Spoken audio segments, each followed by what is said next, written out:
On this beautiful sunny day in Antalya, we are here in this Congress and welcome once again. Today, I will be talking about some future prospects and some fictive ideas about the future and how we can combine psychiatry and AI. Every day we get surprised about the developments in the field of artificial intelligence. About 2 decades ago, we could only imagine what's going on today.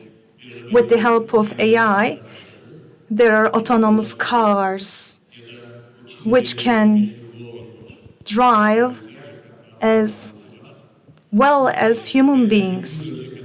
And until 20 years ago, there was a debate as to how to program computers, but right now we are well progressed in the field of artificial intelligence.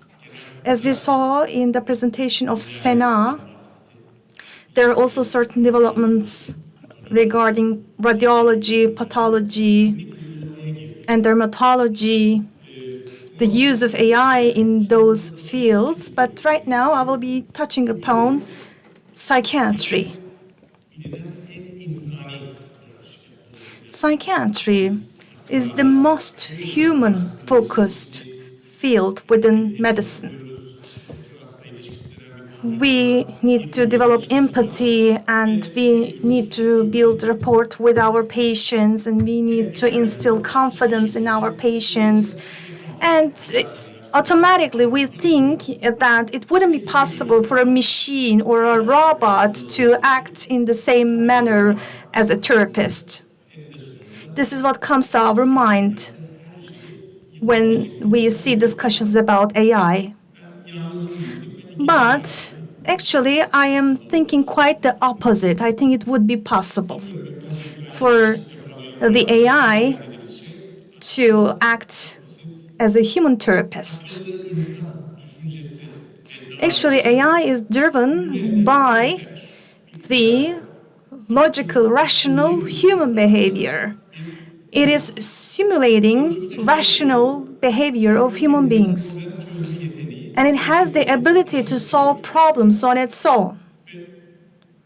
And this is the success measurement that we use to measure the success level of AI. And right now, it is capable of solving problems in various areas. And right now, AI is capable of doing many things that normally humans used to do.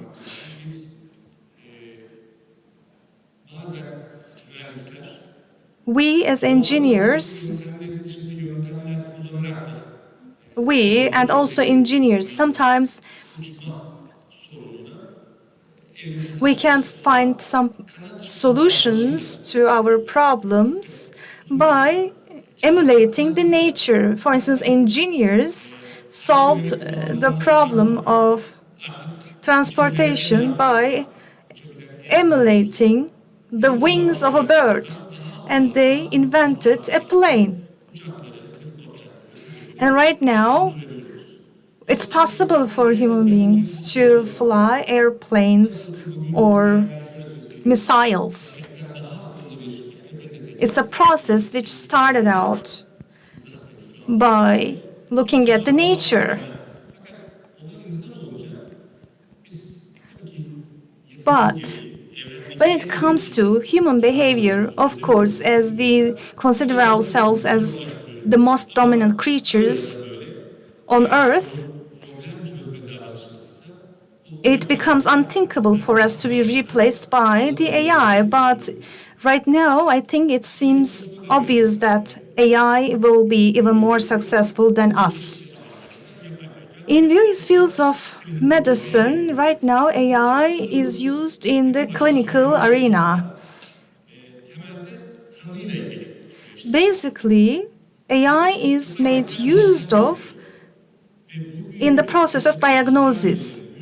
And right now, 90% of digital data consists of radiological imaging.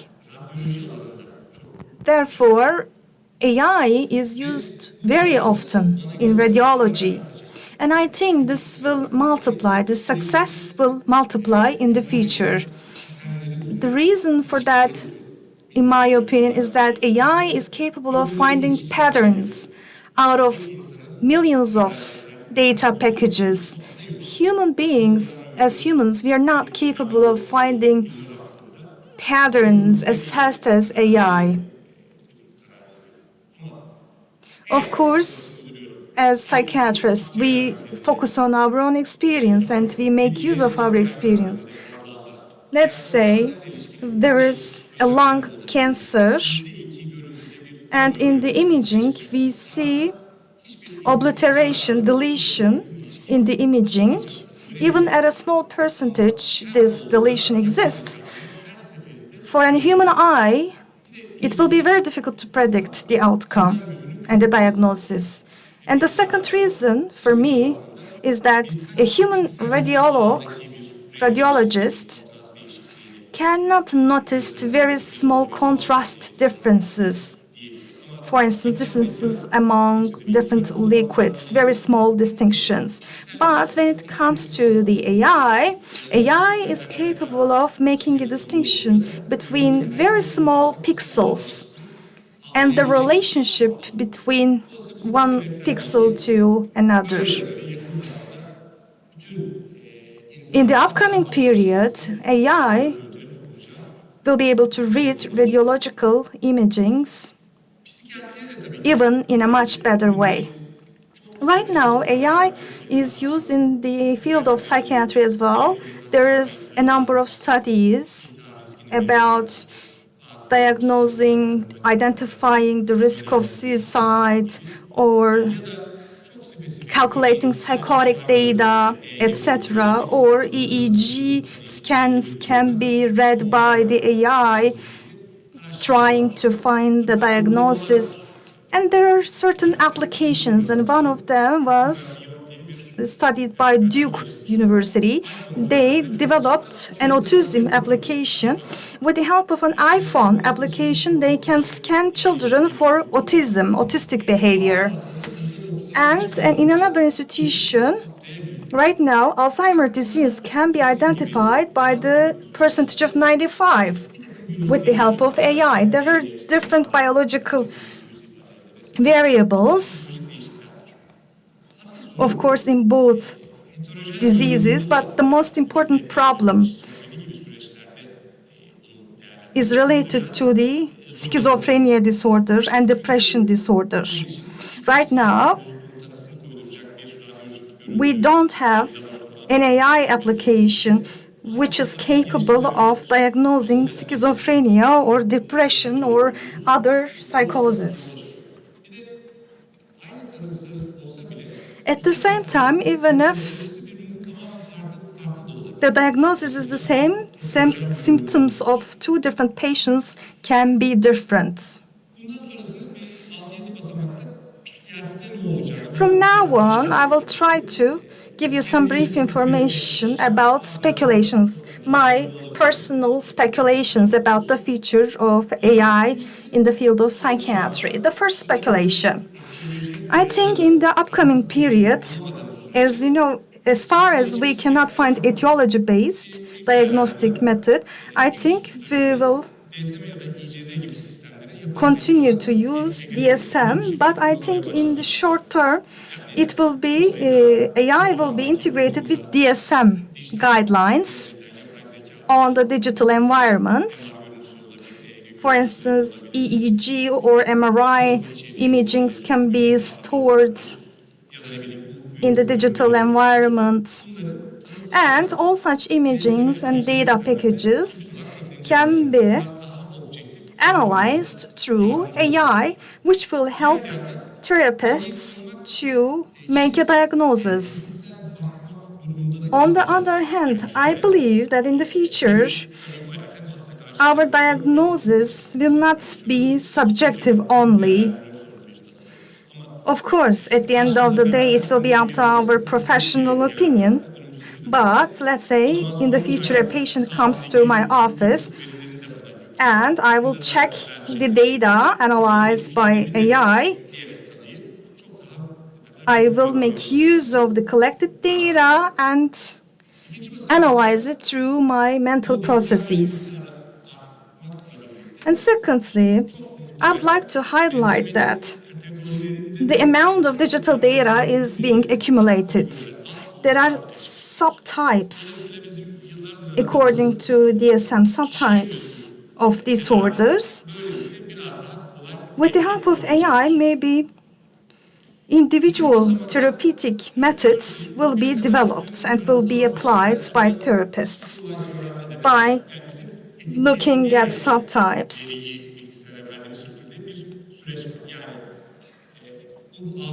We are feeding digital systems with data, for instance, MRI, imagings of Alzheimer patients, and AI tries to predict those imagings. There's another method without any kind of labeling. Data is provided to the system, fed to the system, and the algorithm, if it exists, if there are certain groups, the system makes a distinction among groups, separates the groups. Of course, it's in parallel with the DSM manual, but I think thanks to algorithms in the future, we will get closer to understanding the human brain. On the fourth level, I think in the future, already diagnosed disorders will not be followed up in a classical manner. For instance, come to my office after 3 weeks or so. This is how it will happen according to my projection. It will be a follow-up process, 7 days, 24 hours. For instance, there will be a camera in the household of the patient, in the bedroom of the patient, and the camera will be recording all the time the behaviors of the patient, for instance, and the actions of the patient. And based on the previously recorded data of the attacks, for instance, panic attacks, the data will be compared by the AI. Let's say for the last 2 days, there became 2% of acceleration in the speech of the patient. So, and there will be a sensitive difference. In this case, AI will analyze this difference and will predict that this patient will have panic attack in 17 days or so, and will send an SMS, a text message to the doctor or to the family of the patient. In my opinion, the last two steps will be as the following. Consider psychiatrists as pilots of a plane. So I believe our role will be diminished to the role of a pilot. We will be piloting AI in the future. Generative AI applications that we use today, such as those applications creating images and writing text, I think we can make use of them in the field of education. We can train our assistants. We can make use of chatbots to train our assistants in the laboratory, for instance. So we can create simulations in which our assistants can act as psychiatrists by seeing cases, examples of cases. I believe that AI will also be capable of diagnosing the mental state of the patients. And it will depend on the algorithms. The results will come to the computer of the psychiatrist, and the psychiatrist will have the last saying. Which brings us to the question whether we will continue to exist. In the upcoming decade, it is considered that many professions will be eliminated. For instance, monotonous jobs, repetitive jobs. On the other hand, manual jobs such as being a carpenter will continue to exist. At the end, social professionals will continue to exist. And I think psychiatrists belong to the last group, and we will continue to exist for much longer. But I believe that the quality of the job will increase in time since we don't have to focus on repetitive processes. As to the question whether we will be completely replaced by the AI, there are certain statements to that. The first one, Coopers made a study about that. They asked questions to 12,000 people. Do you want to see a human doctor or a machine when you go to the hospital? And most of the people wants to see real human doctors. I think this is important to bear in mind. But I don't know, maybe the future will be different because today children are more in favor of using technology.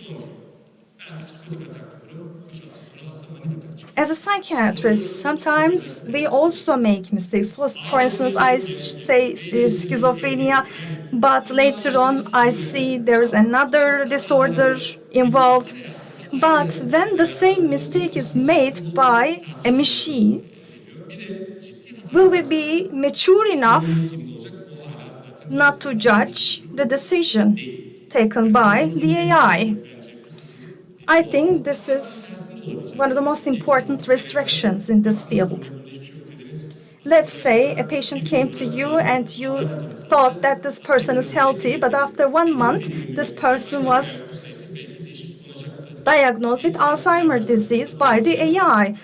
And what will happen if the family complains about your first diagnosis? And as I expressed before, data is the driving force of AI. There's a good example for that. In Indiana University, there was a pneumonia diagnosis system which proved to be very successful. And Sinai Hospital in New York adopted the system, but in time, they didn't think that the system was very successful because the data set was different. For instance, the social demographical features of the area was different. Therefore, this sensitive data couldn't be predicted correctly in some instances. But as human radiologists can adopt a more holistic approach, they can make more healthy decisions sometimes. Another important restrictions regarding the use of AI in the field of psychiatry, AI works with the help of neural networks and uses algorithms to make assumptions. But unfortunately, right now it's like a closed box, a black box, and we don't know how this decision-making process works exactly. And people may not want to leave life-changing decisions, life-threatening decisions to the discretion of AI. We require digital data to make use of AI, and this digital data belongs to real human beings. This is another restriction. AI can only make predictions roughly with the help of 10 million data. If it's a commercial company that makes use of this digital data, I think there will be ethical problems emerging regarding the use of personal data. When new applications which can diagnose diseases are developed, it won't be a problem for psychiatrists or real doctors to make use of the data and give the final diagnosis. But if AI becomes capable of making the final diagnosis, will it be given the authority to have the final saying, and what will be the approach of the insurance company and the governments? Right now, what they say, AI is considered as narrow AI, which is somehow closer to the abilities of a human being, mental abilities, but not, we are not right there exactly.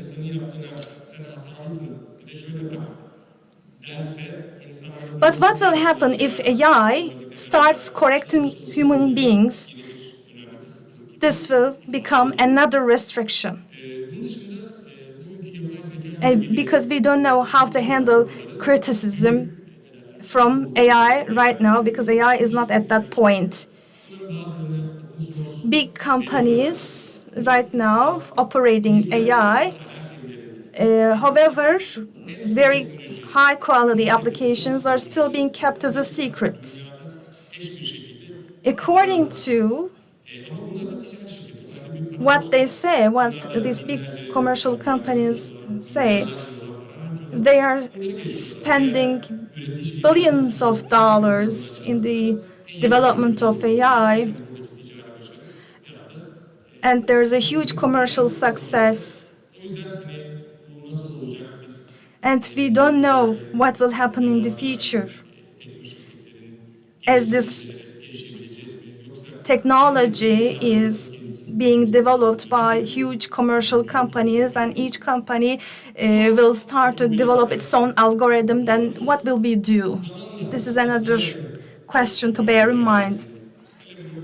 Once in an AI application, which is closer to the mind of a human being, intellect of a human being, imagine you add a body, human face to an AI application.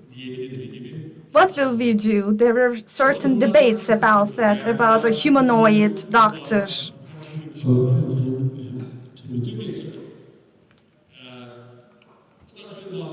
Well, let me come to the conclusion. It's like evolution of human beings, actually. Because in evolution, there are mutations and natural selection. Of course, AI has been accepted by the market, social norms have been accepted, but evolution is blindsided. So we don't know what we will go to, which direction we will head. But in my opinion, starting from today, we should definitely benefit from AI, especially to train our assistants, assistant doctors. And before that, AI should be regulated through policies, especially when it comes to collecting digital data. There should be regulations enacted in some countries. For instance, in the United States, digital data is being ferociously collected and stored. In Turkey, we are not using English, and our symptoms may not have the same definition that is listed in the DSM guidelines. I think this brings an advantage to Turkey. Therefore, we should definitely start collecting our own digital data. And finally, I think such meetings are very useful for all of us and helps raise awareness. Thank you very much.